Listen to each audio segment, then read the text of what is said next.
Testing and testimony, God's MO. Today I stand before you, Pastor, thinking about these three words that were given to me over about a month or so ago, and I told Pastor Vera about these words of timing. God woke me up one morning and was just saying to me, timing, testing, and testimony. And I couldn't understand how I would translate these words or get an understanding from God on these words. But then he led me to these three scriptures and these words of the valley of the dry bone, the woman with the issue of blood, and the death of the little girl. And then he reminded me of his MO. Well, now before I go further, I got to tell you what an MO is. Some of you might know, but I'm going to tell you anyway. It's a mode of operation. I like the Latin word. They use it in court, and police officers use it. It's called modus operandi. This MO is defined as a mode of operating or functioning, a person's manner of working. And today it is my prayer that we heed to God's mode of operation. God's MO through his timing, through his testing and testimony. And I don't want us to get confused like some folks do. They think that God's mode of operation is when we tell him what to do. But God's mode of operation is God working. It happens in his timing, through the testing, but in the end, your testimony.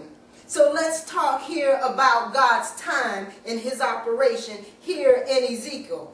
But first, we got to understand the background of what's going on in Ezekiel that leads him to this place of the valley of the dry bones. That's right. Ezekiel, we see, was called to be a prophet.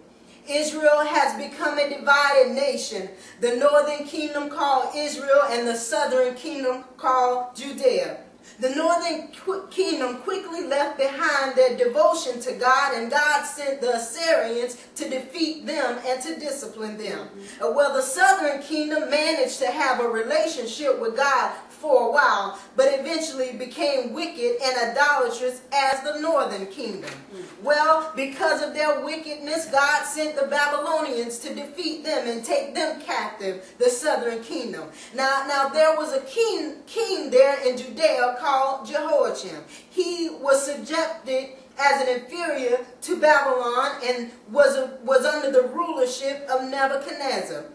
Well, after 3 years, Jehoiakim rebelled, and within 4 years, Jerusalem was surrounded and under siege.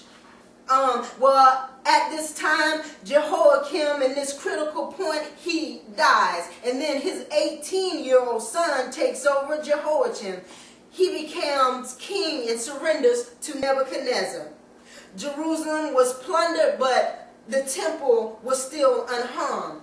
Now, under Babylonian domination, Judea still remained an individual entity, and they had their own king.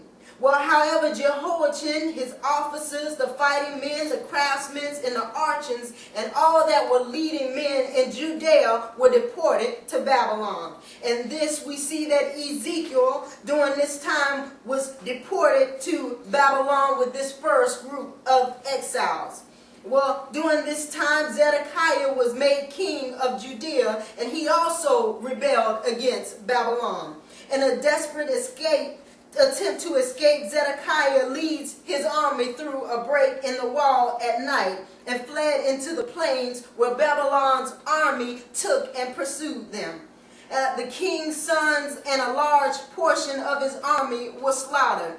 The city of Jerusalem was destroyed, and then the temple was burnt down. All of its equipment and the articles of worship was taken to Babylon, and many were taken into captivity.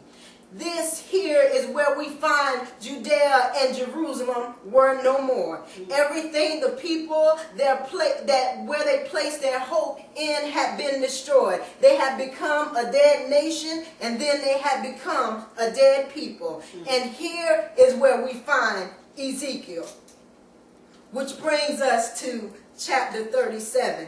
Here we find Ezekiel and Jesus, a dialogue between God and the prophet Ezekiel in the case of the dry bones.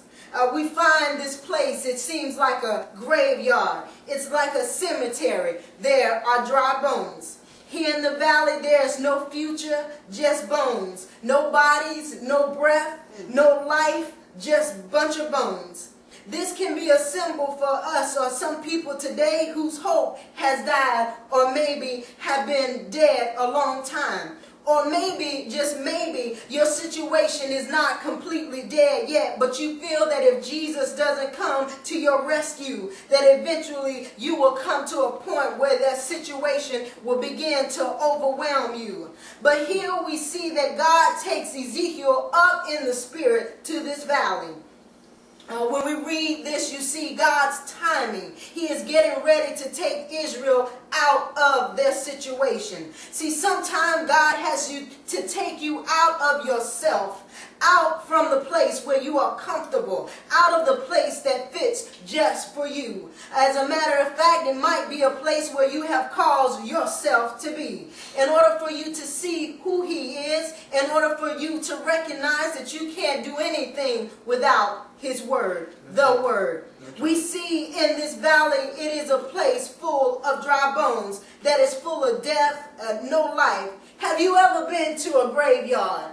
Of course you have. I know there's a graveyard back home where I lived in Florida, and in this graveyard there's all types of cemetery plots that are there. There's no particular plot. You know how they do nowadays? They have, well, this is where my family member was buried underneath this tree, or we put a stump here where we can sit down and talk to our loved one. That's how we identify our loved one. Well, back home, we don't have that.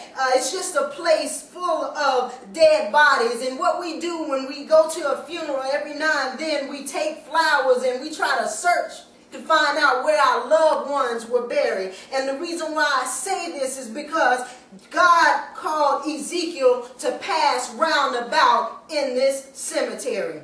Well, here God allows Ezekiel to walk around, go back and forth among this valley of dry bones.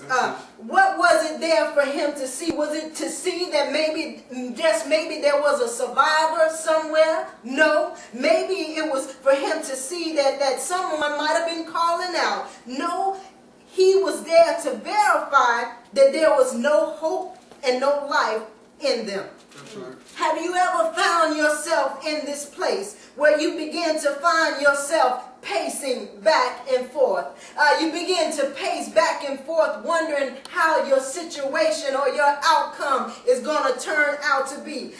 You might have been searching back and forth, looking at your bills and looking at your money, looking at your bills and looking at your money, thinking if you look at your bills hard enough, they might shrink a little bit, or that you look at your money and it might grow up a little bit. Or you look at your skill set about a job and say to yourself, nope, I don't qualify for that job. It's asking for too many qualifications. Yeah, I truly see my situation and there is no hope. Ezekiel found himself in that graveyard, which is Israel's situation depicted by God as just a valley of dry bones. Recognize here that the bones are described like this. They were dry. Of course, before they became bones, they had to be flesh. And maybe, just maybe, out in the open, there were some vultures or predators that had picked these bodies clean. They probably had been dried up by the sun and were ready to break or even to turn to dust. As a matter of fact, Ezekiel says that they were very dry. They were scattered, meaning they were no longer connected. They were thrown about. They were numerous. It would be like a jigsaw puzzle. So many pieces. They were probably hard to sort out, make sense of, and put together. It could be that God has taken Ezekiel to a place where his own people have been destroyed. But no matter what, this place was considered a valley of dry bones. Yeah. This was a description of God's people. Well, we find in Ezekiel 37:11 that the people had already described themselves as, our bones are dried up and our hope is gone. We are cut off. Have you ever gotten to the place where maybe it wasn't your finances or your job or your physical body, but this can also be a spiritual place of dryness? Well, You find you have no joy. You find you have no peace. You're dried out with your fruit, almost to the point that you are feeling that you are entering into a spiritual death. Well, You wonder how you got to this place. It might have been sin, and it might have been life, it might have been the